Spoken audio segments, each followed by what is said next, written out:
Një rregull i ri i FIFA-s i miratuar për Kupën e Botës për klubet 2025 mund të hapë rrugën për një rikthim sensacional të Cristiano Ronaldos te Real Madrid.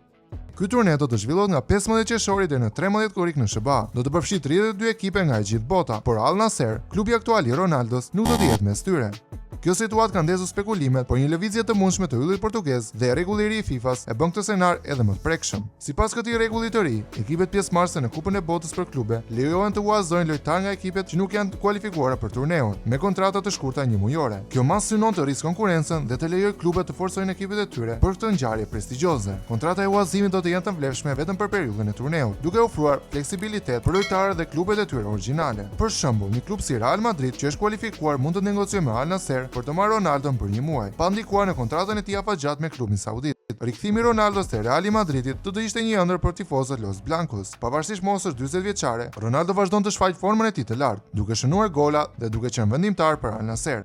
Me këtë rregull, klubi madrilen mund ta shfrytëzojë eksperiencën dhe karizmën e tij për të synuar trofeun e Kupës së Botës për klube. Al Nassr nga ana tjetër mund të mos ketë arsye të forta për të refuzuar, duke qenë se nuk është pjesë e turneut. Ky lëvizje do të sillë një kapitull të ri në karrierën e Ronaldos dhe do të trondiste botën e futbollit.